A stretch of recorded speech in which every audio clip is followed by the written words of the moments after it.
Ready? Okay. I have 6:01, and we're going to get started. And I'm very excited that we have a good crowd here. We've had several of these community forums before, and this by far is the most attended one, and I'm very excited to see the South Putnam community come out and just hear what's going on and, hear some answers to your questions.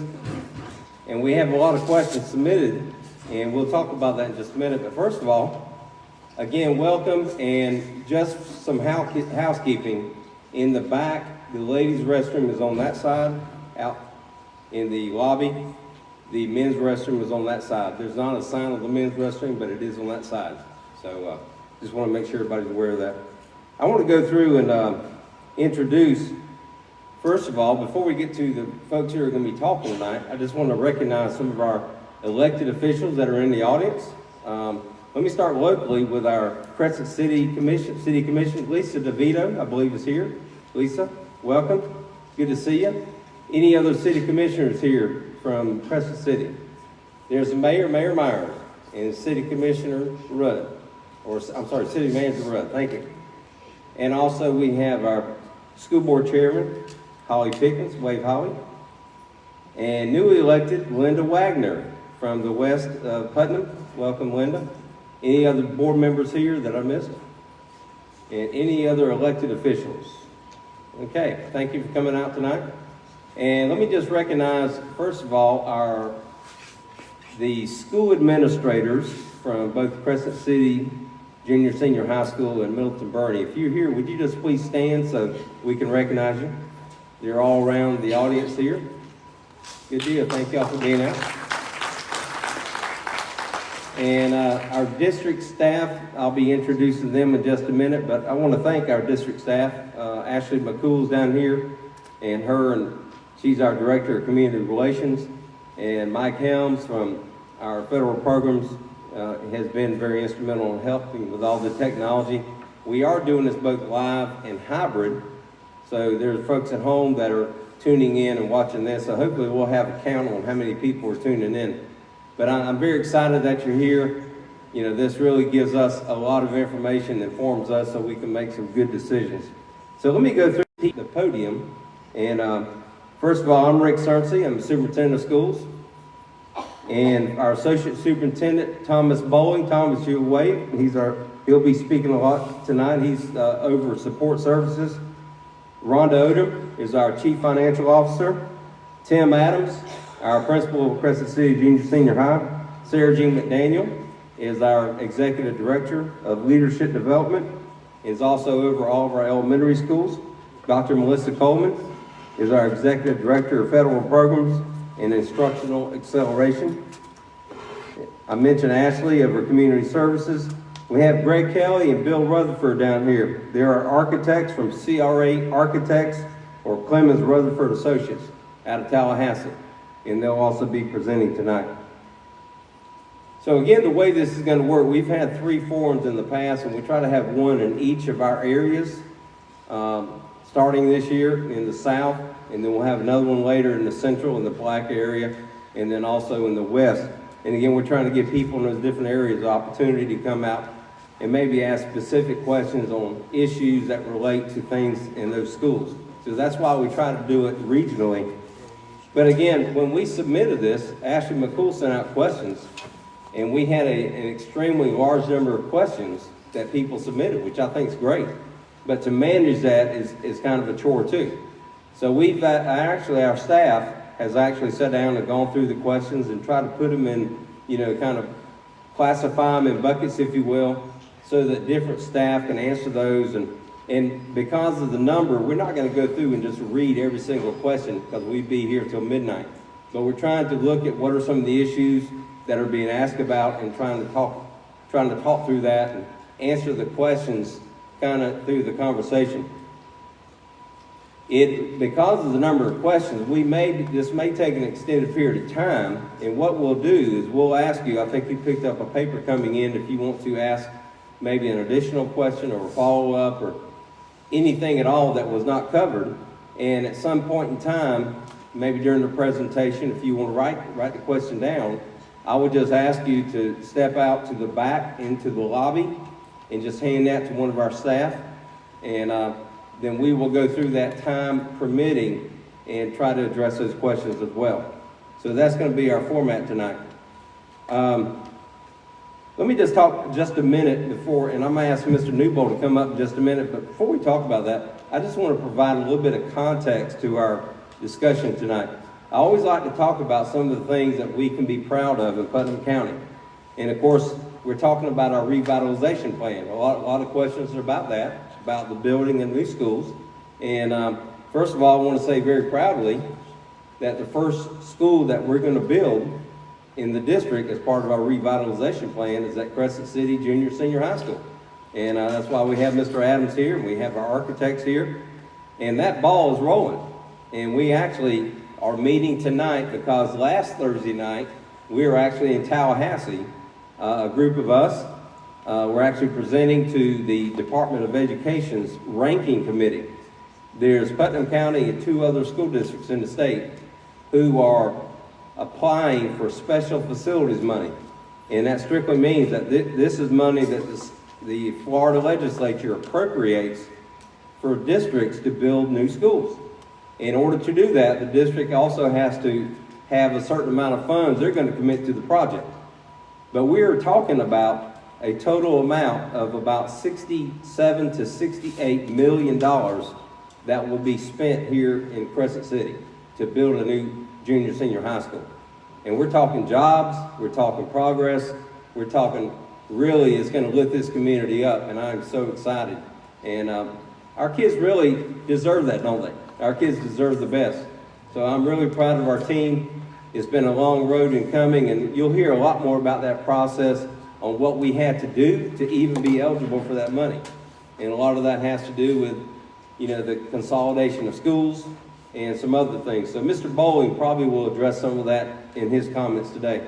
But I also want to talk about the fact that, we've had to do some things to get here. Revitalization is just one spoke in the wheel of success, if you will. And I know you've heard me say it before, but I'll say it again. Putnam County has come a long ways in the last 5 to 6 years. We've improved our graduation rates, the highest improvement in the entire state of Florida. We've gone from 54.9 to 92.5% graduation rates. That's 9 out of every 10 kids that start 9th grade are going to finish on time, compared to one out of 2. So our staffs have worked very hard, and we should be very proud of that. And now with our new strategic plan that our board approved last year, we're actually going to provide some additional opportunities and really help our graduates be successful after they cross that stage. We also are very proud of the fact about 5 years ago, we had 11 of our 18 schools in state turnaround, which meant that we had a number of failing schools. And again, because of the hard effort of our schools and our district staff, our students, our teachers, we no longer have any schools on the bad list, okay? That's the list where the state can come in and close your school down. But now our schools have improved so much, we're no longer on that bad list. We've been able this past year, we received our school grades from the Department of Education, and we have actually maintained and improved in a number of our schools. And that's despite going through a 2-year global pandemic, where a lot of schools have been struggling. Putnam County has been able to maintain that. So I'm very proud of that. Right here in South Putnam, I'm very excited that we've been able to expand our Cambridge program. Several years ago, if a South Putnam child or student wanted to be in Cambridge, they would have to get on a bus and go 40 miles one way to QI Roberts. And when I came in, I said, that's unacceptable, because students in South Putnam deserve as much as anybody else, and they should not have to ride that long on a bus to do that. So now we have Cambridge at Crescent City Junior High and at Middleton Burning. We've also expanded our career and technical offerings. We've expanded a number of programs so when students graduate, they can have a certification and get a high-demand, high-paying job. We also have expanded our STEM offerings, our science, technology, engineering, and math. Our students are taking world-class very high level type of classes that will prepare them for jobs of the future that don't even exist yet. Working with drones, robots, things like that have been unheard of. So those are the jobs of the future, and Crescent City graduates will be prepared for that. And I want to finish on this. I want to brag about one thing that we are working on today. Actually, as we speak, we are applying for an appropriation through the state of Florida to have a building construction technology academy right here at Crescent City Junior Senior High. We just had one created and funded at Interlochen Junior Senior High School. But this one's going to be a little bit different, and I'll go ahead and kind of give you a little clue, if that's all right, Mr. Adams. Yes, sir. We're actually going to make this aviation-oriented. We're actually looking at students who could actually get jobs in aviation. Maybe working in an airport, working in a factory, building airplanes, working in it, working in operations or maintenance, and even getting their pilot's license. That's where we are now. And being so close in proximity to Embry-Riddle, our kids will be able to, right here at Crescent City, will be able to get aviation jobs, and even to the extent where they could get jobs in aerospace. We're talking the space industry. The space industry is growing again. Blue Origin, right down here at Cape Canaveral, there are jobs. They are looking for students who can work in the aeronautics industry. And we're in a perfect spot right here in South Putnam. So we'll be telling you more about that as time goes by. So with no further ado, the way this is going to work tonight, I'm going to ask Mr. Newbold if he will come on up on stage. And then we will go in a certain order, our staff, and just start addressing some of the questions that you'll see posted up here. We're not going to really read the question, but the questions will be here so you'll kind of know what were some of the questions that were asked that our staff members are talking about. Mr. Newbold, John Newbold, is a mainstay here in Crescent City and been around a long time, former school board member. And I'm asking him just to come say a few comments just because originally he was going to facilitate this, and he actually came and met with us. And we kind of changed the format a little bit, but I asked Mr. Newbold if he would come and just say a few comments to kind of open us up tonight and kind of set the tone for the evening. So, Mr. Newbold, thank you.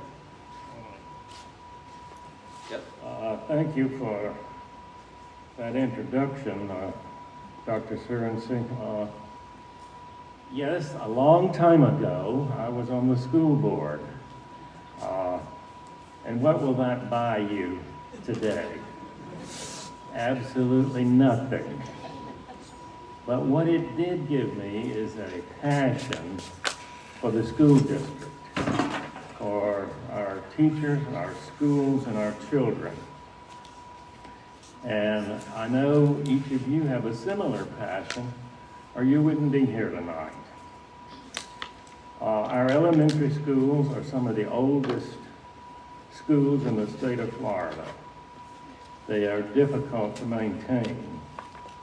Similar to a car or a truck that has 300,000 miles on it, and you start replacing part by part. The school board has decided to ask for a bond issue to replace all of the elementary schools in the district. The new schools will, number one, be safer. We'll have improved pickup and drop-off areas, ample parking, better air quality and efficiency, and they will become community shelters, for example, for hurricanes. And they will attract new teachers, families, and they will have modern furniture and playgrounds.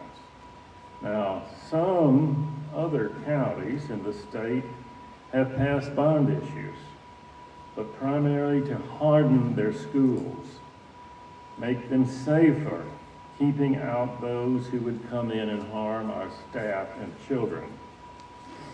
Our new schools will include this safety feature in the new construction. So you might say we're getting 2 for 1. To me, an important part of having all these new schools is when people drive through the county, they will know that we value education, that They will see the county as progressive, a place where they would like to live and raise children. And yes, if the bond issue is passed, it will increase real estate taxes, but not by a large amount. When I see that tax bill, I will be proud to know that I'm supporting the school system. I will vote for the bond issue in November, and I encourage each of you to consider doing the same. Thank you.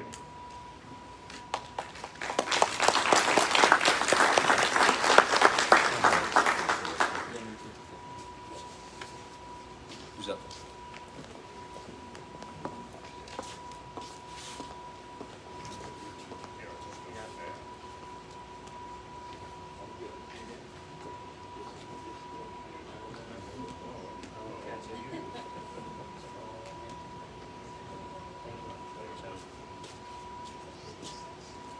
Thank you, Mr. Newbold. Yeah.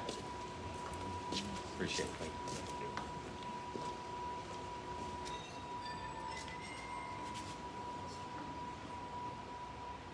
you. Okay, as you can tell, we've had a little bit of technical difficulties at 6:03. That other computer crashed, that we were connected to everyone on Zoom, so we've had to restart with a new computer. Mikey, will you go to the next slide for me, please? So thank you all for being here. I'm going to start off. We are holding this as a general forum like we did last year. We had 3 of these in the West, Central, and South Putnam areas. And so folks that have questions may have questions that are not related to things that have anything to do with the revitalization plan. So our thought is to always be available to answer questions for anything people have questions about related to school and the start of school. So the first few slides and the first few folks that will be speaking to those things. So a couple of general questions that we received in our survey. With the rise of COVID, will there be a stricter policy to go into effect again? Certainly if we have any other issues with COVID, we will put things back in place based on the guidelines that we used previous with the local Department of Health. So that'll definitely happen again if there were to be more COVID cases in a time we needed to do that. And for any type of infectious disease, there are protocols we would put in place. And then what happened to the Palaca Daily News online forum that was promised? We will be hosting an online forum, a Facebook Live, in mid-September. So we'll get that date to you guys as soon as we get the date and get it arranged. But there will be 2 more forums coming up prior to the November election. And there will also be the online forum that will be a Facebook Live that the Palaca Daily News is hosting. So thank you. Sarah Jean McDaniel.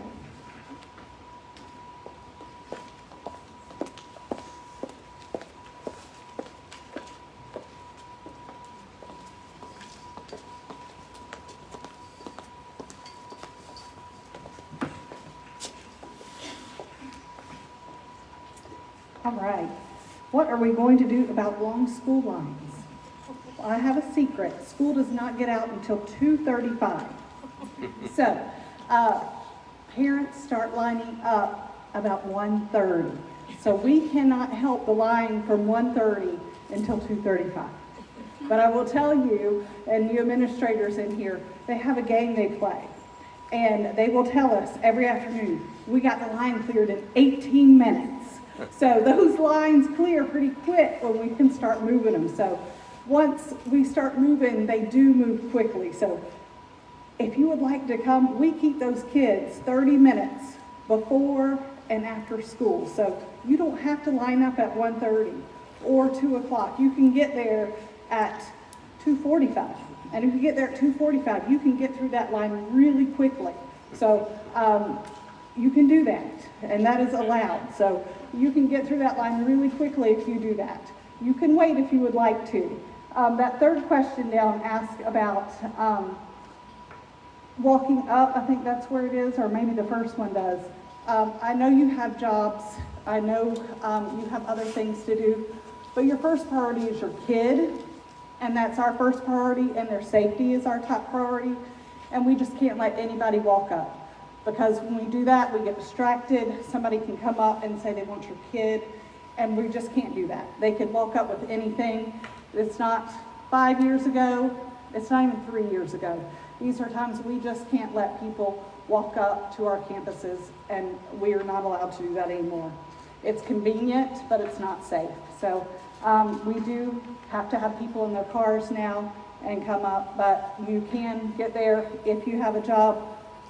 You don't have to be there at 2 o'clock. Get there 10 minutes after that school gets out, and we'll have your kid and we'll have them safe, and you can zip through that line and you can get them a little bit after that line gets down. So, but we are working on it. There's a suggestion of an app, and I'll tell you, we've been at 2 schools actually yesterday and today trying to fix. We continually look at and we're making changes. I Dismiss is an app that they're using at James A. Long, and we're going to share that at our principal meeting tomorrow. There's some good in it, and there's not so good. It's a really cheap app, $200, so it's not a great amount of money for the schools.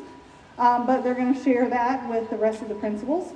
So that may be something that we can use, and it could help even speed up more. So that is a great suggestion, but we're always trying to help that out and make it as convenient for parents as possible. So we're all parents too, so we know that your time is important.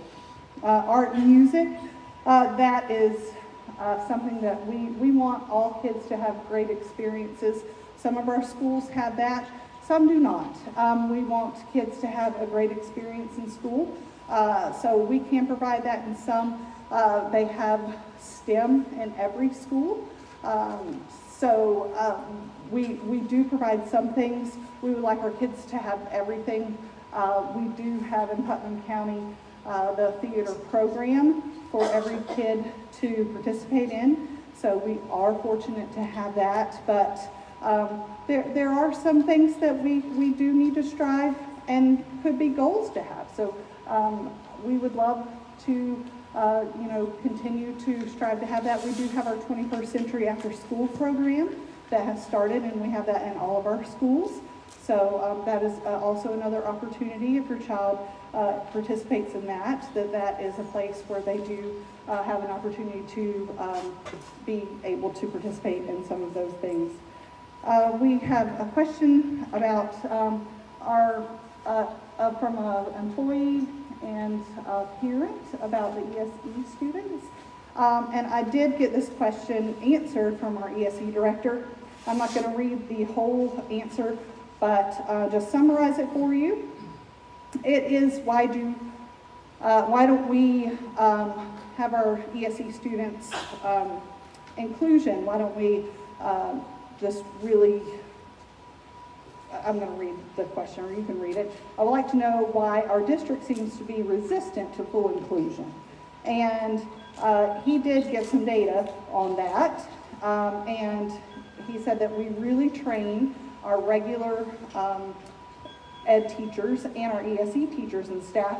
And I want you to know that the decision is a team makes those decisions for students. It is not one person that makes that decision. It's an IEP team, and that's made up of teachers, the regular ed teachers, the ESE staff, and parents are part of that team. So that is not one person making those decisions about a placement of a child, whether they stay in a regular ed classroom, an ESE classroom, or a combination of that. And there are some statistics down here that Putnam, we compared ourselves to the state and to Columbia County, because that is what the state compares us most likely to, and it's very interesting to me. Putnam has, in Columbia County in 1920, had 21% of their students that were served by ESE, and 22% of Putnam County is, and the state average is 15%. Well, in 1718, 75% of our students were placed in an inclusion setting, 81% of Columbia County, and 75% of the state was. So we were right there with the state average, but now in 2021, Putnam rose to 80%, Columbia 80%, and the state was at 78%. So we were actually above the state average, right there with Columbia County. So while sometimes we feel like what's around us, we might maybe there's a personal issue that's happened to us, or we may, have a personal thing that's happened. When we look at the data, Putnam County isn't really doing so bad. So we're doing training with our staff and really look at each child individually. So if you would like more information on that, I do have more information here from our ESE director. And next slide, we have a couple of questions. What is the district going to do to help retain older teachers since the state doesn't value them? I think we're seeing a lot of things, not just our state, just nationally, trying to get people to work. We just are having to put out incentives, and we're all feeling that. And, we're trying to get people to work and offering things. Maybe you're talking about, the monetary incentive that was offered to teachers. And I know that our district did come up with and negotiate funds to give to everyone in the district. So we try, if something is given to one set of employees, to make sure that we do try to give that to everyone when we can. Sometimes we just can't, but I know that every school does their best to just try to value all employees, and we absolutely do value all of our employees. And the next question, is CRT being taught in Putnam County School District? We actually have the best standards that we do teach by. Our curriculum and instruction department does a fabulous job of training our teachers, and that is what our teachers teach, and that is not a part of that. And teachers should be required to make contact with parents when they know the student is in danger of failing. Teachers, we have report cards, progress reports. So I would hope that, you get that is from your teachers. We have the parent portal and Skyward. If you don't know how to really access that, please call the district office or call your school, and we can help you access that. If you cannot get in touch with your teachers, you can email them. And if that is a problem for you, please reach out to the administration, the front office, because that is a two-way communication, and you should be able to contact your teacher. And at the third grade level, there is a letter that does go out at the end. I don't know specifically what this is, but there is a mandatory letter at the end of third grade that does go out if a child does not make a certain score on the assessment at the end of third grade. So, sometimes they do make that score, and maybe this is speaking to that. So we could have that personal discussion if that has happened to you. But please access Skyward, reach out to your teacher yourself, and if you cannot get that communication, reach out to your administrator.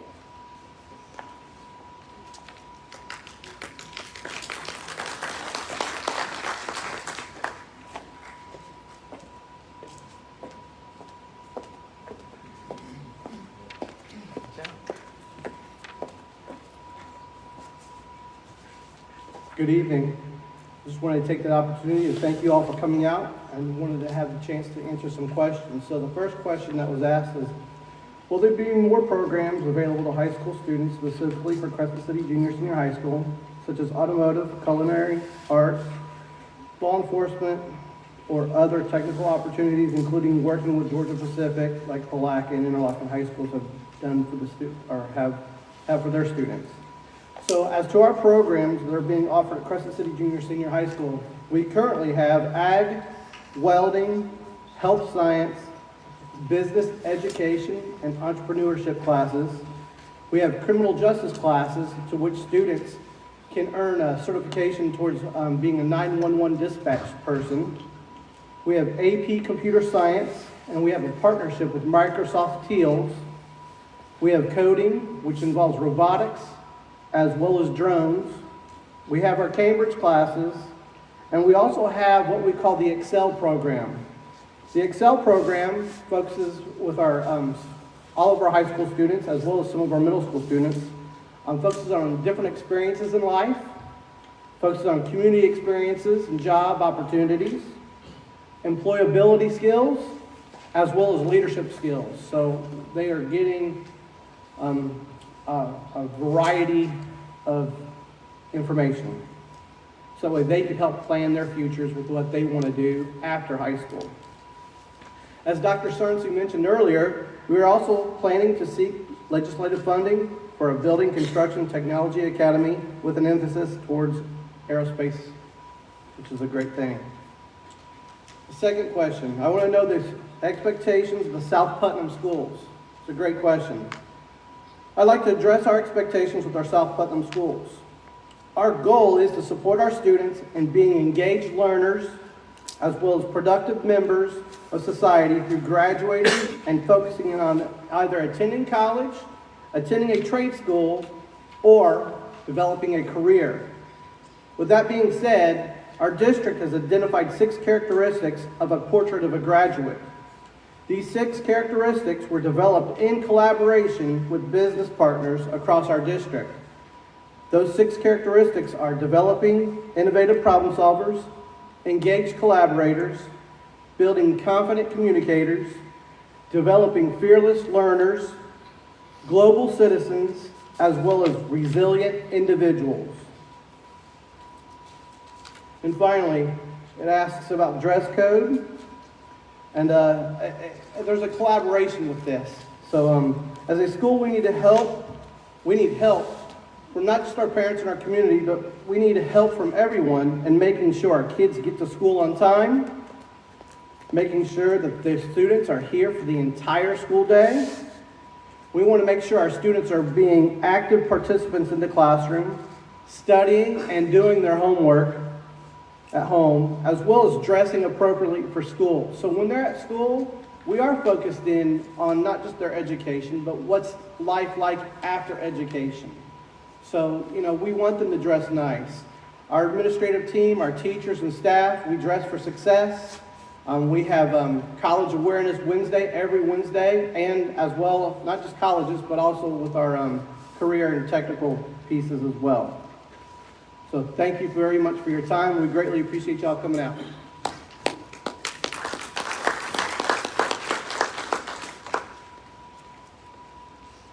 Hi, I'd like to address some questions regarding programs and funding at this time.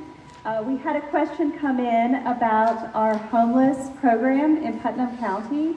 The state of Florida supports homeless programs through a Title IX grant each year, and that's based upon the number of identified homeless students in our county, some of which live in substandard housing or campgrounds, or they live doubled up with someone or in a car in some situations. And through our Title IX program with the state, we have a homeless coordinator, Nathan Edens, who works in our district office. And he coordinates with several different agencies in Putnam County to allow the students to gain easier access to school, to health care, other services that they might need. We also fund an instructional assistant that checks on the students in terms of their academics, helps them with access to applications if needed, checks on their grades. She's very good at helping them with reading at the elementary school, so it kind of helps them with whatever life circumstance they need as a student. We also had a question come in regarding COVID dollars. We did have funding support for all counties across the U.S. Through COVID dollars. They come to us, and there's a bit of an implication here about overcrowding in schools. So like so many things with state funding, they come to us with stipulations, and so we can't spend it on anything we want to spend it on, which would be lovely if we could, but they come with regulations on what to spend the money on. And so we received 3 iterations of state funding, ESSER 1, 2, and 3, grants that came in primarily to our school district. Some of that was subdivided into a grant, for example, for summer programming. So you can't, unfortunately, buy a new school. That particular subset, for example, was designated towards summer learning loss, so we had to run summer schools with it. We had some funding designated towards homeless students, and so you had to use certain regulations on that funding. Much of what we did with the first iteration of funding was fund staff. So we funded positions, for example, for a health coordinator, career and educational teachers at the high school level, health room assistants. So we hired additional people, particularly at the onset of the pandemic. We hired additional people to be in the schools to act as additional health room coordinators, to work with our epidemiologists to address needs in accordance with state guidelines. We hired additional custodians to help clean our schools, to ensure that we had the safest, healthiest accommodations for students in schools. Lots of sanitation supplies, as you can imagine, and student curriculum we purchased through those dollars. SR2 round of dollars, and these came in sort of year iterations, so much of the funding was used for 1 year and then kind of repeat projects for the next year, according to the state guidelines. So positions in there, including teachers for every one of our schools to teach reading instruction, health room, some HVAC repairs, that sort of thing. We had to bring all of our HVAC systems up to safety regulations. SR3 dollars, similar things. We purchased curriculum to align with our best standards. Kind of concurrently with that, the state of Florida has changed the assessment system for students, as well as our curriculum standards. And so we were required to buy updated materials to address curriculum standards and train the teachers. Technology updates to meet particularly state testing guidelines for students as they have to test on devices at the earliest grade levels all the way up for state assessments. And similar positions, pre-K teachers we funded out of there, career and educational teachers, mentor teachers, health room coordinators, and intervention teachers through those particular dollars. And they were set aside into categoricals that are based upon, primarily based upon academic learning loss for students as a primary state focus to ensure across the state of Florida that we had students that were continuing to master standards even amidst the pandemic. There's a question about our, it's question about STEM in Putnam County, and Dr. Cerency touched on this a little bit. We have a pretty extensive STEM program we've been fortunate enough to roll out in our county. Students that are in pre-K, so our 4-year-olds, up to 5th grade, go to STEM once a week through what we call STEM specials, which is sort of an elective at the elementary school level. And we run many programs through that, as well as teacher training. Mikey Helms, who's down here in the white shirt, who's also a technology guru, helps coordinate curriculum, and we write consistent curriculum for students in our county so that all students that are in pre-K through 5th grade have really wonderfully enriched STEM coursework. We have amazing partners through STEM 2 Hub out of Jacksonville, which is a nonprofit that has connected us with WADS Education. So Steve Wozniak's education group works with us on various STEM programs that we offer to students pre-K through 5th grade, as well as programs such as Lego Education, Code.org, and many other programs. Our students at the 6th grade level go to STEM every day. Everyone in the county in 6th grade goes to STEM every day. And so we have similar programs there that we continually update, train our teachers on, so there's consistent programming across the school district for every 6th grade student. And as they progress from 7th through 12th grade, we have career and technical education, career-aligned programs that we continue to build upon every year. All of our secondary schools have AP Computer Science that we offer students for college credit, as well as career-aligned programs that lead to industry certification, some of which Mr. Adams mentioned when he was talking about Crescent City in particular. And those continue to grow as jobs morph. Ms. Whitehurst.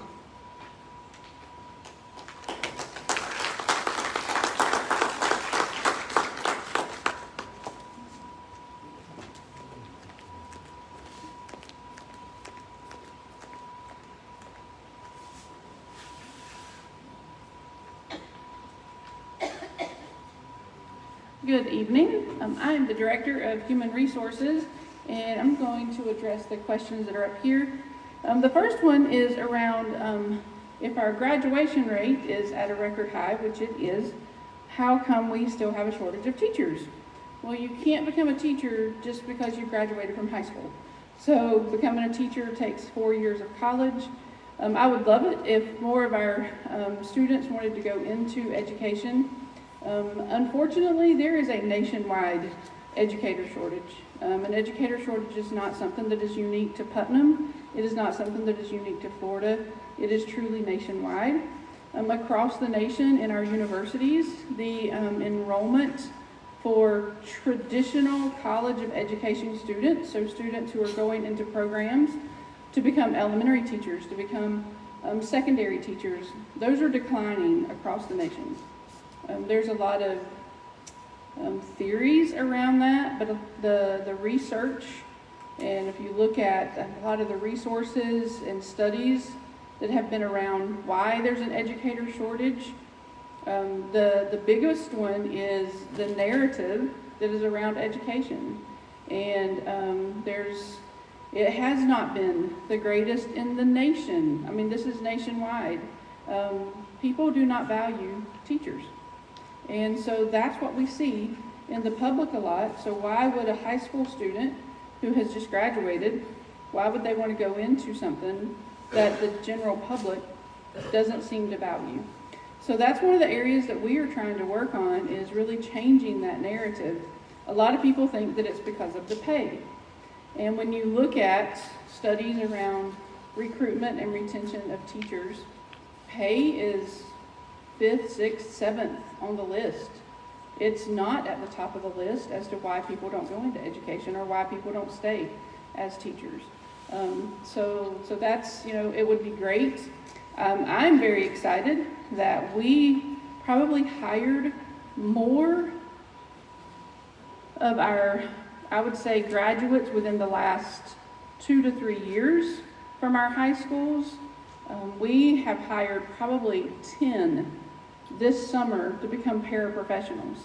And one of the reasons for that is some of them do want to become teachers, and we have a program within our school district called Paras to Pros, where when you're working as a paraprofessional, we have partnered with St. Leo University to help them become a teacher, going to college full-time, working full-time, but we offer a lot of support for that. So we actually I received 2 more emails today wanting the information on the Paras to Pros program. So we're really excited about that. We're hoping that that's a long-term recruitment effort that we are doing, but I'm excited when I see former students coming in, students who have walked across our stages in the last couple of years wanting to be teachers, and they're starting to work with us as paraprofessionals.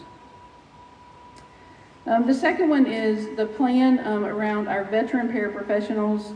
What are we going to do when they all decide to seek employment elsewhere and leave even more vacancies in the education system? And that is around, we had some new legislation that came out, and all of our employees, the salary had to go up to $15 an hour this year. And so that is all we could do right at the beginning. Anything dealing with salaries, anything dealing with money for our employees is part of a negotiated process with our collective bargaining with our union. And so that's all in negotiations. We have tried to assure our people as much as we possibly can that it's not going to stay that way. It will take us a little, it's not going to happen overnight where it's like this, there's a difference like there used to be. It will take us a couple, probably 3 or 4 years to get there. But we do have some proposals on the table with the union as to what that's going to look like.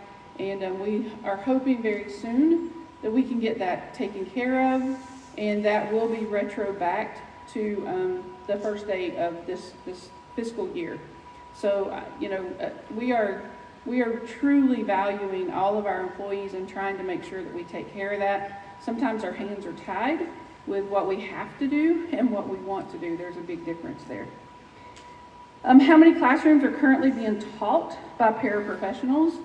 Well, I can say that we have probably 5 or 6 classrooms across the district right now where there is a paraprofessional in there, working with a certified teacher on staff. Maybe it's another teacher that's on that grade level, because we do have some vacancies. I'm not going to stand here and tell you that we don't have vacancies. We do have some vacancies. We have several of our schools that are fully staffed, and we have some of our schools that are not. Unfortunately, I will say that South Putnam is one of our harder places to staff. So if you know people who want to become teachers and come to this great community, please encourage them to come talk to me. We would love to work with them and get them onboarded. But if there is a paraprofessional, even if there is a substitute in a classroom where there is not a teacher, they are being worked with side by side by either like an instructional coach on staff, an administrator, a guidance counselor, a department head. They are not in that classroom on their own. We also have some material that we can always provide them lots of resources. Some of them are those who are in the Paris to Pros, and they're in their final internship, so they're very close.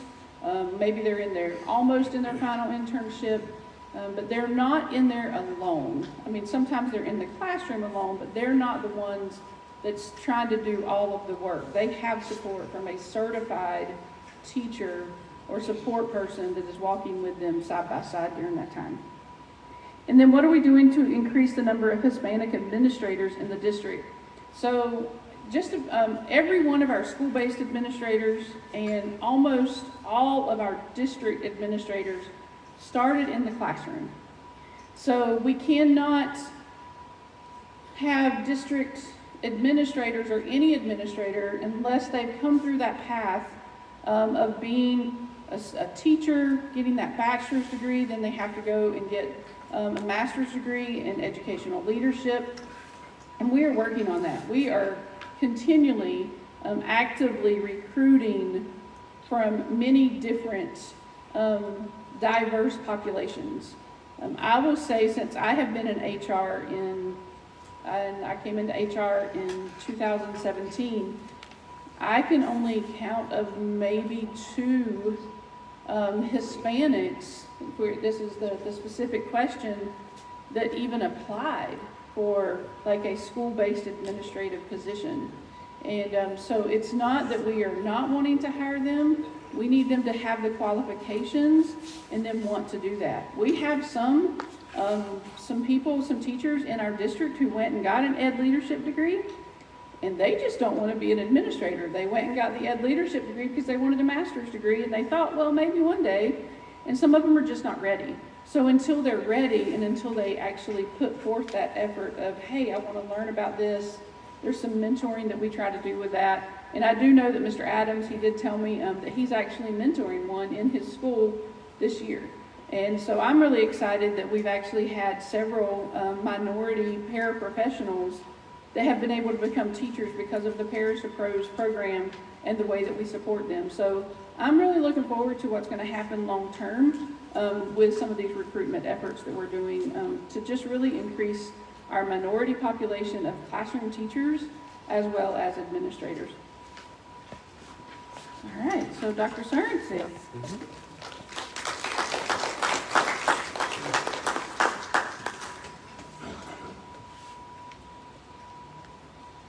Thank you, Ms. Whitehurst. I want to apologize. I did not introduce Mrs. Whitehurst. She was not originally listed on the program. I think she slipped in the door as I was talking, but she's our executive director for human resources, so she has a big job, and she definitely explained a lot of the stuff she has to deal with as far as recruiting and retaining employees and that type of thing. I do want to mention a couple of other housekeeping things. Ashley McCool wanted me just to stress that the way that these questions are written are verbatim. When they're sent to us, we put them right on there. We're not doing corrections, we're not checking grammar, we're not capitalizing. So however they're sent to us is how you're seeing them there. So you English teachers in the crowd, forgive us, okay? So we're putting them up there the way we get them. Let me mention something about the referendum that's coming up. And I was very pleased to see that there's at least 3 school districts in the state of Florida this past week passed referendums to increase property taxes. Okay, now it's a little different. They weren't bond issues, but they were increasing their property tax. And to do that in this economic environment, I think is pretty remarkable. And what that tells me is, are those districts really value the education of their students, just like we do. And I think that's a statement those citizens are saying, even in tough economic times, they're willing to see an increase in their property taxes, just to make sure that their students have what they need. And their property tax increase is a little bit different from ours. Ours is on facilities, theirs are on some other operational kind of costs. But again, I was very pleased to see that. And we cannot stand up here and I cannot promote or campaign or advertise for our bond referendum. But what we're here tonight is to just give you information, to share information. And I know that Mr. Bowling, Mrs. Odom, and our architects are here really just to give you some information that will help you when making those kind of decisions come November. I do want to point out when you came in that there's a one-pager when you come in that just gives you some basic information about the bond referendum, what it's for, what the cost to an average homeowner would be. So again, I just want to make that available to you. But I do want to stress one thing, and I'm going to steal some of Mr. Bowen's thunder probably. Don't mean to, but it really is about the safety of our children, because the number one thing, especially since 2018 when the Marjorie Stoneman Douglas tragedy took place, you know, almost every single referendum for taxes to help schools passed because they were concerned about safety. And I want to tell you right now, our children in our schools are safer than they've ever been. We've hardened our schools. We spent money to make sure that our schools have what they need to make sure our children are protected. We've implemented the Guardian program, which is very controversial. And again, that's a program that really Putnam County started in the state of Florida. And what it does is it provides extra protection for our students by training school personnel, you know, to encounter a school shooter if necessary. So again, I want to promise you that we do everything we can to protect our students. And I know you're asking, well, why are you talking about safety then? Because our schools were built at a time when safety was not the main concern. And I mentioned this to another crowd recently. We've got a high school that was built in the 70s that has over 50 entrances on the first floor. 50 entrances, okay? Now, we secure those entrances, but now schools are built with one entrance from the outside, okay? One entrance. So the whole idea about schools now and access, it has changed so much. And when we talk about building new schools, safety of our children are number one, because they can't learn, they can't have peace of mind if they don't feel safe. So we have to always keep in mind, are we doing everything we can to keep our children safe? I just want to address some of these, and you're going to see a kind of a pickup in the pace now. We kind of hit some of the, you know, the shorter questions. I know I'm going to kind of speed through. Mr. Bowling is going to go super speed because he's got a lot of questions. So he's going to really sum his up very quickly. But I do want to talk about, when people talk about the bond issue, people are thinking, well, why don't you give your teachers raises from that money instead of building a building? That's a good question. Understand, it's apples and oranges. The money that is being raised from this bond issue referendum is strictly for building of new schools. Okay, it's being advertised as that. It's going to be on the ballot as that. That money is capital money, is what they call that. That's money that is used for the strict purpose of building buildings. We can't use it to pay teachers. Our teachers are being compensated.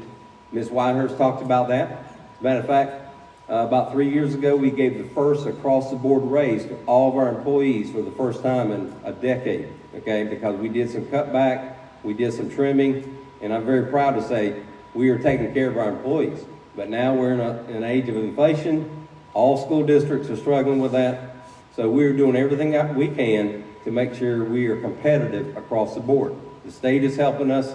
We've been really creative on compensation, but again, that's a negotiated item that Mr. Bowling, our chief negotiator, takes care of.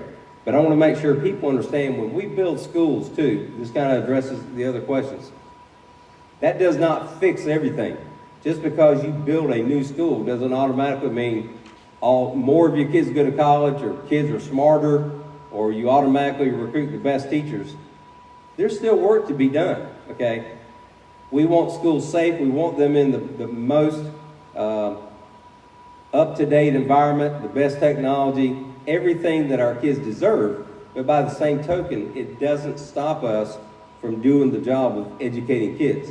So again, there's a lot going on behind those walls, okay? But don't think if we pass this bond referendum that it automatically fixes all the ills of society, because it won't.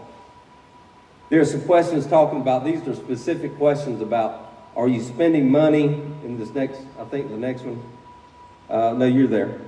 Are you spending money now that, first of all, let me just say about money. We have closed a number of schools with the consolidation process. The question talks about what's happening with that process. Well, we've got about 4 schools on the market listed with a real estate broker. And yeah, we're showing those schools. We don't have a lot of people showing up and saying, hey, can I buy a school from you? Okay? Because there's a lot of upkeep to that. But we are maintaining those schools.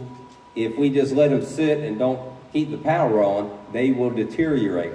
So there are some hidden costs there for those schools that are not being occupied. But as time goes by, as a buyer comes in, may want to use them for a different purpose. If they want to use the same building, then that building will have been kept up. But we are still having to maintain that and pay the cost of upgrading that or maintaining it. But once we sell those schools off and they're no longer in our inventory, that will be a cost savings to the district. So what we're trying to do is cut out some of those ancillary properties so that we can ultimately save money. Now that kind of money we could funnel back into teacher raises and that kind of thing. Some of the operating costs. Some other questions were about, and I just want to generally hit this, about making the public aware of this whole consolidation process or revitalization plan. And this is all I got to say. Dating back to January 7th, 2021, we opened up, we kind of introduced the whole idea about a revitalization plan in a school board workshop, which is advertised to the public. And Mr. Boland came up and gave the overall plan and the reason why we're doing this. We then, after much input and talking with people in the community, we came back to the board, I believe in February 10th of 2021 for another workshop, okay? There had been a few changes in our, the way we were gonna, our building plan and the way we were gonna close schools and so forth. So again, we were listening to the community and made some adaptations in our plan. Finally, on February 16th of 2021, we had a school board meeting, again, advertised. People can come make comments and give input. But at that board meeting, our school board approved our consolidation plan. So I just want you to know, this is not some secret we've been hiding and all of a sudden we sprung it. This has been in the works.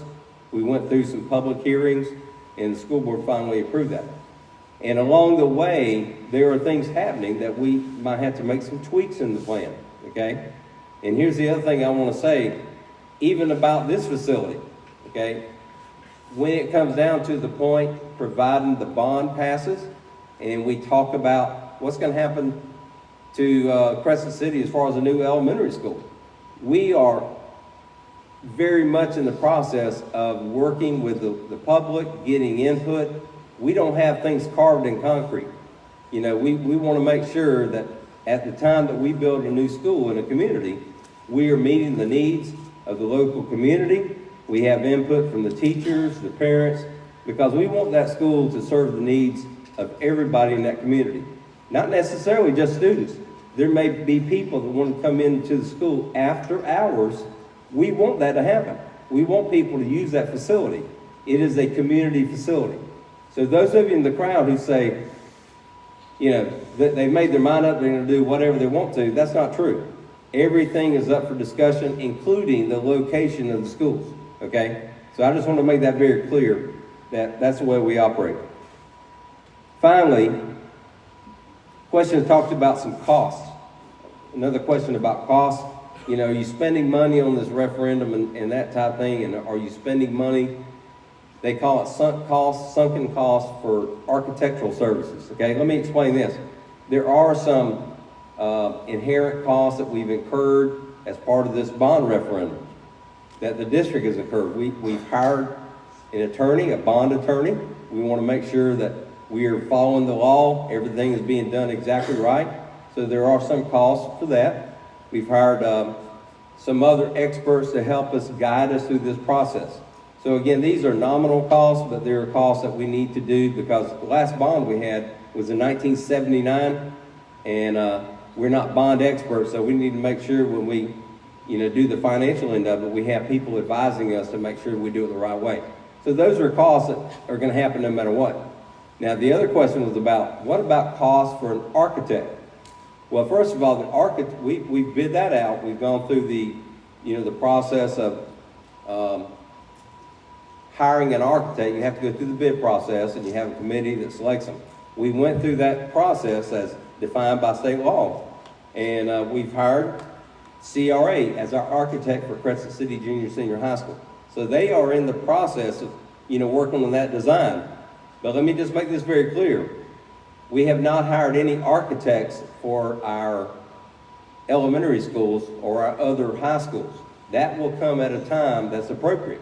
We are not going to hire somebody to design an elementary school unless the referendum passes, okay? There's no sense in designing a school that, until you have the money to do so. So I just want to make sure everybody's clear on that. Now, we have hired some consultant services to help us with the revitalization plan. That's different from an architect. So I just want to make it very clear, each individual school will have a different architect, or not necessarily a different one, but we will bid that out for each individual school. It may or may not be the same architect, but we want to make sure that, architects are focused on that particular school as it's being built. Let me, one final thing I want to say about housekeeping, and I know people are thinking, I've got some additional questions I want to ask that may not be up here. Again, as you think of a question and you want to write it down, please take it to the lobby, give it to our staff member in there. At the very end of our presentation, we're going to take about a 5-minute break, and then we will gather those questions and quickly sort them, and we'll try to address those questions in the final segment of our presentation tonight. Okay? So with that, I think Mr. Bones follows me. Is that correct? Thank you very much.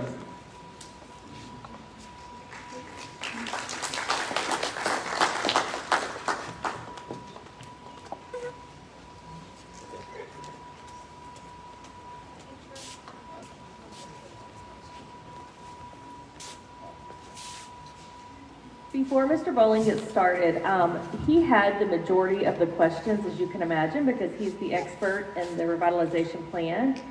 So I wanted to let everyone know we received 93 questions. If I had him individually go through each of those, we'd be here till 3 a.m. and I know you guys have families and things to do tonight. So I'm gonna scan through the questions for you now, and then let you know that I will certainly make available to you this PowerPoint slide after. If you want to come see me, send me an email. My email's at the end, I can send it to you. But he just does not have the time tonight to go through. So we've categorized the questions. The first ones he'll answer, or he's going to give you some information related specifically to special facilities and that project. Then there were specific questions to the timeline and how schools were chosen. Then a lot of specific questions on the next slide. Oh, to the Miller Middle School property directly. There's 2 pages of those. Actually 3. Keep going. Okay. One more. And then questions related to alternate plans. If the bond referendum doesn't pass this November, what our plans are leading after that to take care of our schools.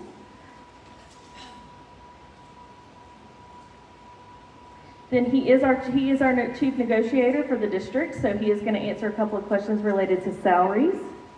And that'll be the end of his part. But he's not going to sit and read them all, so I just wanted to preface this and let you guys know that you are welcome to have these questions to view on your own.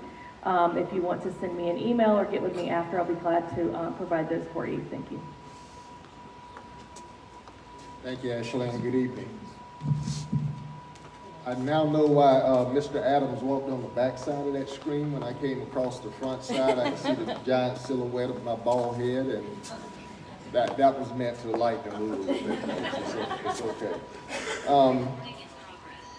I'm gonna kind of theme this whole thing is what's going on in South Putnam.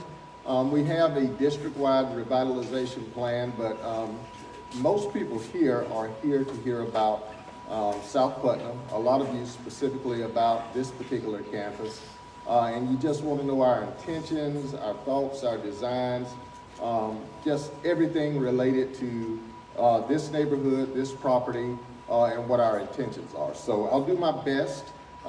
As Ms. McCool said, we kind of group things in buckets, so I've kind of given myself overall subjects to talk about that will kind of naturally lead me into answering many of these questions, or hopefully all of them. So the first thing I want to talk about is the purpose for consolidation and revitalization. There were lots of questions surrounding, why did we do this? Whose bright idea was it to close schools? Whose bright idea was it to build new schools? Do we really need this? Why are we asking taxpayers all of this? So historically, and the video kind of talks about this, or we have a video that kind of talks about it, but we didn't want to show a video tonight. We just wanted to have a conversation. But over the last 25 years or so, Putnam County School District has undergone severe declining student enrollment. And so as a result of that, we were operating many of our schools at about half of the capacity that about half of the overall student capacity. So what I mean by that, Crescent City Junior Senior High School, before we closed this school, was operating at 52%. And we had that similar pattern throughout Putnam County. You hear oftentimes now that our schools are overcrowded. Well, that's not the case in most cases, and I'm going to put an asterisk by that and kind of come back to it.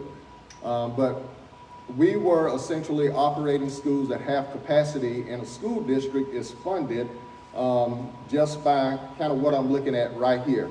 And this is an old phrase that I coin all the time, butts in the seat equals bucks in the bucket. So in other words, if you have a full auditorium of people or a full school, then you are fully funded. You have the necessary funds because we are funded based on how many students show up. So if you are a school that should have 1,000 students and you have 500 students, there's something kind of upside down about that. And you can equate it to any business and they all operate the same. So we had many scenarios like that across the district. So we decided to take a look at our district schools. Okay, let me add something and then I'll kind of come back to that. We had two problems. Declining student enrollment was one. The other is just the age of our facilities. Our facilities are tied for second oldest in the state, and some were literally hemorrhaging money.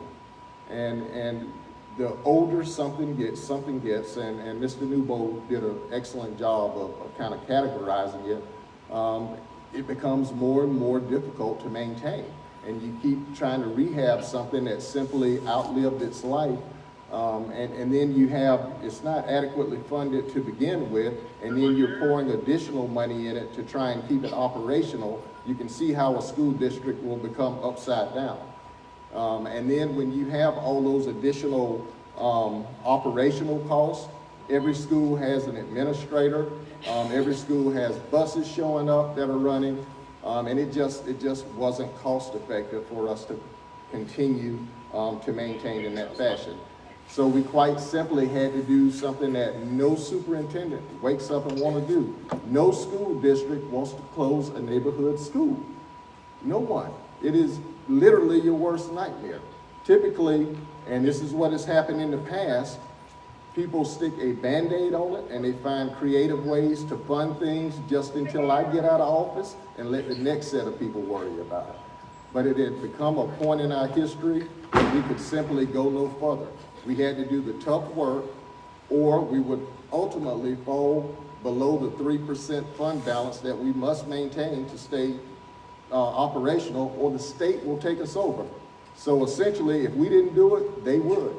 And someone from the outside will be making the decisions. So when we first started looking at which schools to close, we looked at operational costs. Which ones are really hemorrhaging money? And one of the ones that was really hemorrhaging money was on the other end of the county, Melrose Elementary School. When we rolled that out, it was like we had dropped an atomic bomb. It was World War III. And that community brought it, and we had to rethink the way we did things. And that's just kind of an example of community engagement. But when anytime someone has asked us to go somewhere and explain what we're doing and why we're doing, we showed up. And we answered, some very tough questions, and we had, and from those forums, other meetings were born. And other people said, well, come talk to our group and let us, give you what we think. And different ideas were born. For example, we were thinking about having junior, senior high in two parts of the county, being the south end and the west end, and in the central still have middle schools. And our curriculum people said, well, that doesn't make any sense. You should have junior, senior high schools, and you should have elementary schools, and then it cuts down on transitions. But whatever you have it consistent across the district so you're not doing so many hodgepodge things. So we decided to do that. That was an idea that was born based off of community forums and us taking input. One thing, and this is the asterisk that I said I'd come back to a minute ago, when we did that here, it solved our problems at the junior, senior high school, but one of the few elementary schools in Putnam County that we had very close to its existing full capacity was Middleton Birney. And when we kept 6th grade at Middleton Birney, we kicked them over capacity just a little bit. And that's why, and this is another one of the questions, but that is why Middleton Birney went from the back end of the revitalization plan to the front end, because now there is a need because they're busting at the seams. They are literally full. We hear about full schools all over the districts or overcrowded schools, but these schools aren't overcrowded. They have the required students that they're supposed to have, but Middleton Birney has just a few too many. We put a few portables there, but there's literally no more space for us to do anything else with Middleton Birney. So that's kind of an overview of why we're doing what we're doing, and we have to replace our buildings. We've done everything we can to rehab our buildings as much as possible, but we are at a point, literally in time, where we're spending too much money to maintain our buildings. All right, so I talked about school configuration. There were kind of questions about that. There were several questions about the special facilities project. I think Dr. Sorensen mentioned that we went to Tallahassee to the ranking committee, and we came in 3rd. And I'm not going to stand here and give you excuses why we came in 3rd out of 3 different districts, but we did, and it was based on, they thought that the other 2 districts had schools that were in need of replacement more than Crescent City Junior Senior High. And I kind of wear that as a badge of honor, because that decision was mainly built around small children and safety, and they had very unsafe campuses, and they had very rundown campuses. Even though our buildings are old, we do our best to keep them up the best we can, and we do our best to keep them safe. When we were given money to harden our schools, we hardened our schools. When we were given Safe Schools money, we invested in a Guardian program, and we're doing everything we can to maintain and keep our schools safe. And we got 3rd. We were ranked 3rd place. They said this school, it needs to be replaced, but if I have to rank 1, 2, 3, those other 2 will come first. But To date, any school that has been in that process and they were ranked, they've gone through critical need in Crescent City High School or Junior Senior High School, has met the criteria for critical need, and they've been ranked, then they are funded. The worst that has ever happened is it was postponed a year, and then the funding comes, a legislative session later than you thought. In other words, we think we have enough money to fund the first two, but we're going to put this third one off a year. There are no schools currently in the hopper right now, using their terminology, which means all three will probably get funded. I can't bet my life, but I bet Las Vegas money on it that it will get funded in this upcoming legislative session. It's not a matter of if Crescent City Junior Senior High School will be rebuilt, but when. We'll either break ground this upcoming summer or the subsequent summer. And that's something you can all bank on. All right, so I want to talk a little bit about the bond. Special facilities, one thing that I want to say about it very quickly is you can only do one school at a time, so there were lots of questions around why can't you just use special facilities for everything.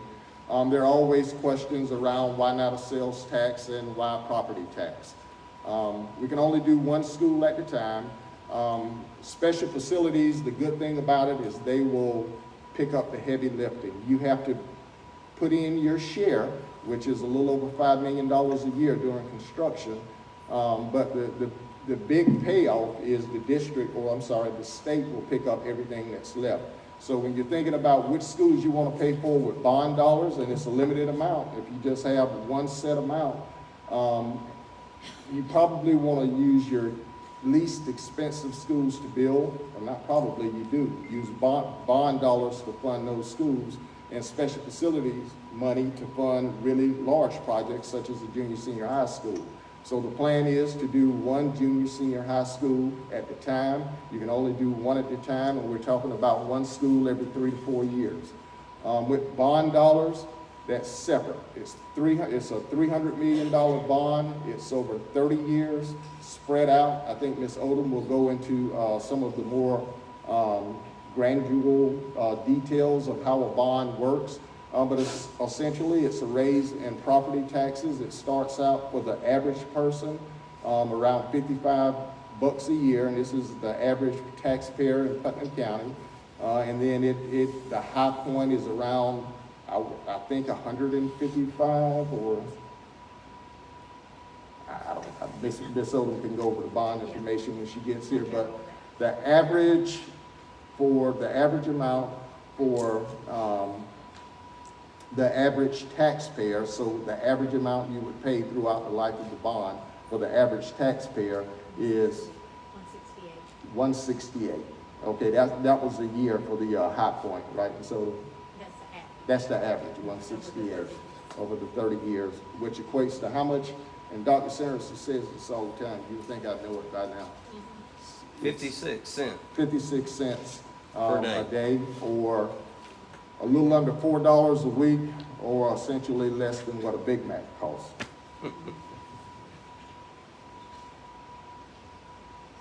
All right, so there were lots and lots and lots of questions around communication with the public, past and future. I think we've given several examples of how we roll this plan out, and then we've also gone anywhere we were asked to go, and this particular forum is not an anomaly. We were at a city commission meeting that we were invited to a little over a month ago, and the citizens of Crescent City requested that we come back and have this forum tonight, so we're here.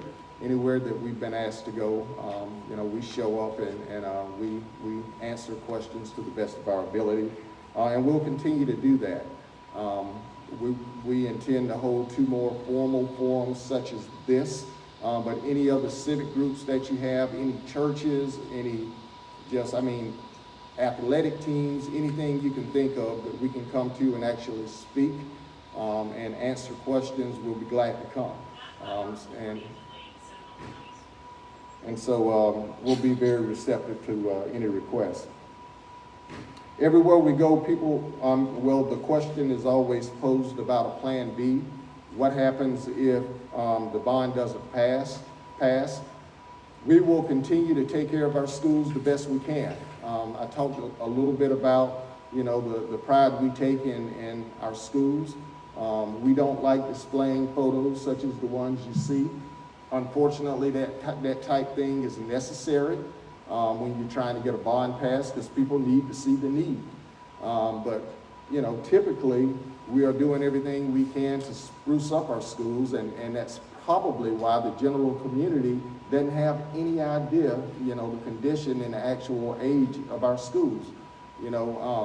I think over 70% of Crescent City Junior Senior High School, I would cringe to say this if I wasn't getting ready to replace it, contains asbestos containing materials. So, those are type, and we have to send notifications home to parents every year that, yeah, your kid is going to a school that has asbestos because, it was built at a time when that was acceptable. But that's something that we just simply, we have to do, but we need to replace it. All right, I want to talk a little bit about ancillary property. So here in Crescent City, and Dr. Cerency already said that we haven't made any hard decisions about where we're going to place any school outside of Crescent City Junior Senior High School. We know we're going to rebuild that school on that campus, replace every building, and in that location. But there are lots and lots of questions about, why don't you buy property?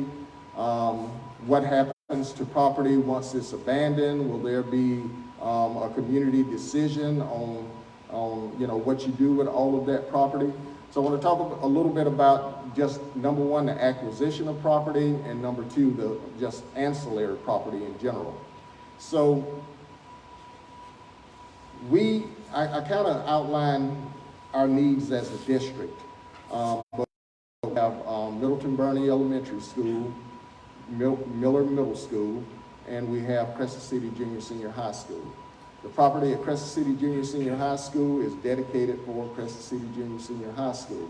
So if we build another school in South Putnam, another elementary school outside of Middleton Burney, our choices are either build a new school here, build a new school there at Middleton Burney, or build a new school elsewhere.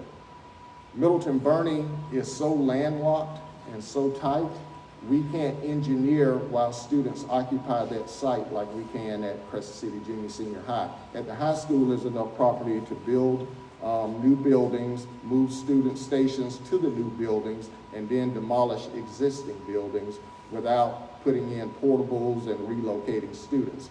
That's not an option with the elementary school. It's been suggested that we move those students here while we build at Middleton Burney Elementary School. This school, the maximum occupancy of this school, or the number of student stations, and Greg, you can let me know if I'm wrong, but it's right at about 600. Tim, you were here. Middleton Burney has almost 1,000 students, so that wouldn't work unless we drop portables all over the place. And then I still don't think there's enough property to pull that off, not to mention the expense of it. So really and truly, you're looking at, with the property that we own in Crescent City, ground zero is where I'm standing, unless we purchase property elsewhere. Now, the superintendent has said, and our plans have changed since the inception. If someone comes up with a better idea, we're all for it. So, we are open, receptive to ideas, but I'm just stating the obvious, what our options are here in Crescent City when it comes to building a new school. So what happens when what would happen if we decided to buy property and build an elementary school? What would happen to Miller Middle School as it currently stands? And then what would happen in Middleton Burney Elementary School? What do we do with those properties? So the superintendent already said earlier that typically what we do is we try and sell them. We don't need to maintain property that that we don't need anymore. We're not in the real estate business. We're in the educating students and children business. And that's how we're funded to do exactly that. So we would probably look to sell any ancillary property just simply because we don't need it. If we don't sell it, then we're probably looking at some point, a demolition. And the reason that I say this is because we don't want to leave properties in a neighborhood that will fall apart. The roof caves in, people start vandalizing it, and it becomes an eyesore to the community. Either you do something with it or you get rid of it. We are in the business of educating children. So in the meantime, when we have all these unknowns out here and ancillary properties, and we have to determine what we're going to do, whether we're going to save property in case we start booming as a school district and we decide to build schools there in the future, so let's just maintain it in the meantime. Or if we're not going to do anything with it, those are tough decisions that have to be made, but they need to be made in the best interest of the community. And so we invite community input when it comes to those decisions. But in the meantime, if we're hanging on to any property, we like to have community partnerships. You know, if we're going to run the lights, we may as well do some good with it. We have the Fruitland Peninsula Historical Society. We have the South Putnam Christian Service Center. I was about to say feed the need. Yes, ma'am. Purple Plum players use our auditorium here. The Sheriff's Department occupies parts of Building 1, and then we also have some adult ed students coming here. So we do things like that, you know, to keep our buildings in service so they don't become eyesores for the community. And we do some good in the meantime. So if we're going to run the lights in the meantime, let's do something good with it. So that's how we make decisions on ancillary property. There's no hidden agenda here. We're in the business of, you know, opening up a building, keeping students safe, and bringing them to us, keeping them safe, and then sending them back home a little bit smarter than when we got them. That's what we're here for. And so we are temporarily in the real estate business because of this revitalization plan, if you want to look at it like that. But we are not realtors. We are here to serve the district and educate students. All right, so there were lots and lots of questions around the design of a new school. Particularly when it comes to if indeed you do build an elementary school here, what will it look like? Will it look like Pearson Elementary? Will the design be modern? Will it be in the same style as the neighborhood? Will all those things be taken into effect?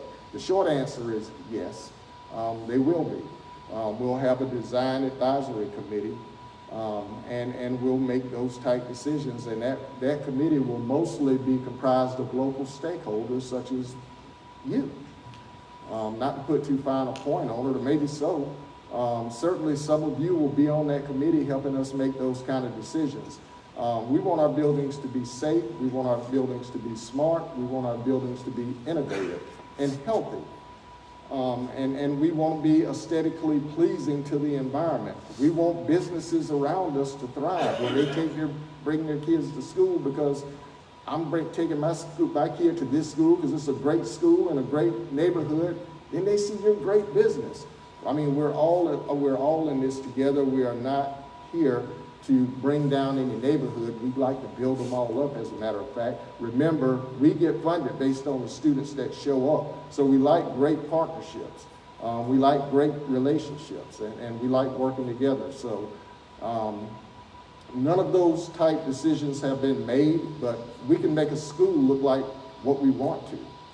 You know, that is just the dressing up of a school, so to speak, you know, in terms of how it's designed. And then I had, I think, one or two questions about current lease agreements. If you do decide to build, or if we do decide to build a school here, if God forbid the bond, I've lost it.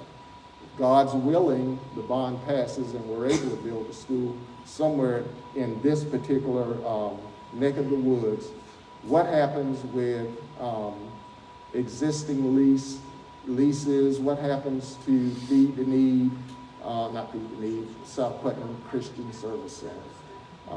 What happens to the Historical Society, the Sheriff's Department? We will be in communication. One thing we know, in constant communication with the people who we are in partnerships with. One thing we do know is we will probably, whatever scenario shakes out, we'll probably have some ancillary property in South Putnam for a while. So there are conversations to be had, whether it's at Middleton Burney, whether it's here, or whether it's both places, and we acquire property elsewhere and build somewhere else. So, we're not going to stop having those conversations and having those partnerships, and we're not going to pull the wool over anybody's eyes or the rug out from under anybody. We will do our best to continue on. Dr. Cerency mentioned earlier that our buildings should be a place that are utilized not only by the school district, but the community after hours. So there's certainly lots of opportunities there. So we would continue those. I think that's about it on that. If something else comes up, or I think about it, and there's other people who will talk and hit some of the other questions, but if I think about something else, I'll make sure I get it out, because I don't want to leave any questions unanswered. But let's shift gears a little bit and talk about collective bargaining. I really didn't take notes on this because there were just a few questions.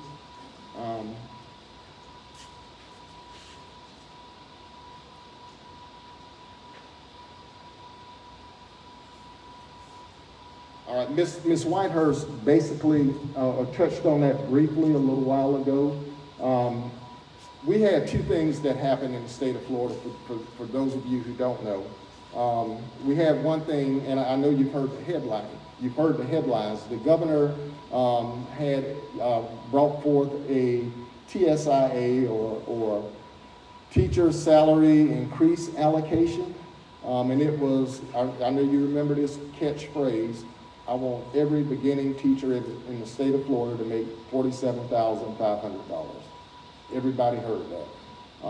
And so that project was actually funded, and it continues to be funded. And what I mean by that, it was a categorical. It was a set-aside sum of money that you could supplement your current salary schedule with to bring your beginning teachers up as high as you can to $47,500 with this money. It's not enough in many cases, or certainly in districts like ours who were well below 47.5, to bring them all the way up, but it gets them closer. And every year that's funded again, and they kick in a little bit more money, and we get closer and closer. So we're getting very close to that 47.5, but we still haven't realized it.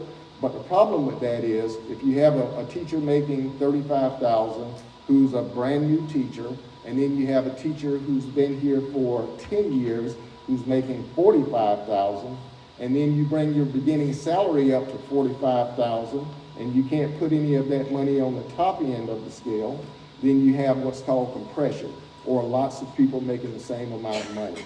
And it takes time to negotiate your way out of that. And I'm sorry this is kind of dry material, but I just need to make sure I get the facts out there.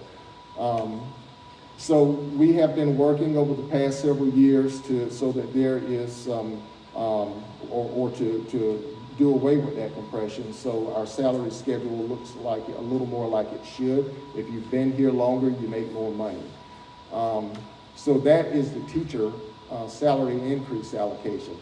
But we've also had a raise or hike or a mandated minimum wage increase, and it doesn't really go into effect until October, but we thought it was important to go ahead, and since we have to do it in October anyway, do it in July 1st, just so we wouldn't lose employees over the summer.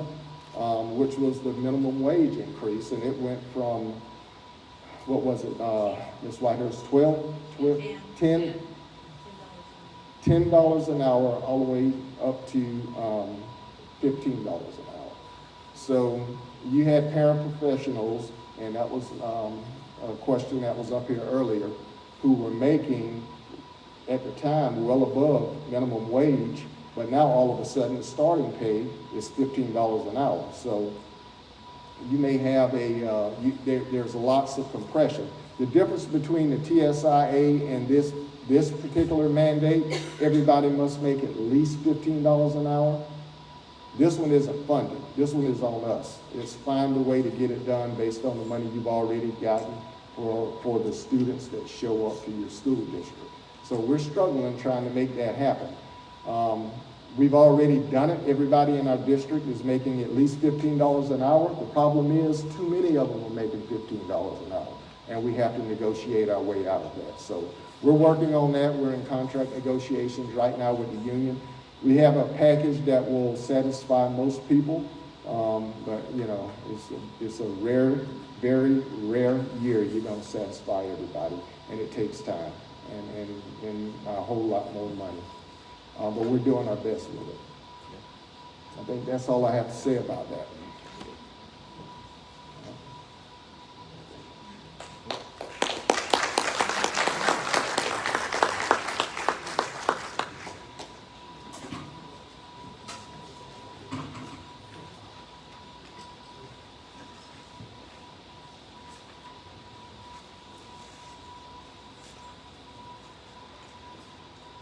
Somebody's glasses are up here. Good afternoon. I'm Greg Kelly with CRA Architects. Thank you for the opportunity to be here tonight. I've got several questions up here. Some of them are redundant, some are close to the same, so I'm just generally going to answer some things. Some questions are about new versus existing. Why are we doing this with existing facilities? And I'd like to point out there are certain things with an existing facility that economically can't be done. Security and safety comes to the foremost of my mind. Specifically CPTED, crime prevention through environmental design. This is the new buzzword. This is what we design to. This is how we do a school. Last 5 years have been real impactful on how schools design. So that's the first and foremost thing we do. Technology, indoor air quality. Most of these schools don't have any sort of insulation.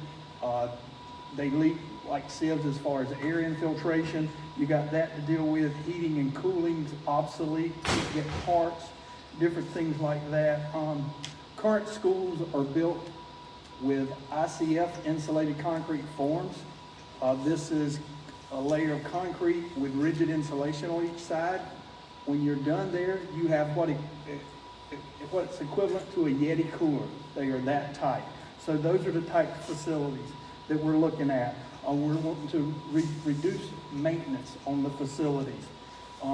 Enhanced hurricane protection areas. Each of these schools hopefully will have a storm shelter, hurricane protection area. When we're done, we want to improve the learning environment for students, and we want to improve the working environment for teachers. That's where we want to end up there. The board decided to go with the K-6 and 7 through 12 models. When this revitalization plan came about, we presented it to DOE. DOE was in agreement with it and sent a letter. As it has changed and evolved, we have kept DOE in the loop, and they are in complete agreement and everything. So this is what we told them we were going to do. There's been a lot of conversation about special facilities, some specifics. The total funding for this project is approximately $68 million. Your contribution is $15 million. So there's $53 million that the state is contributing to this project.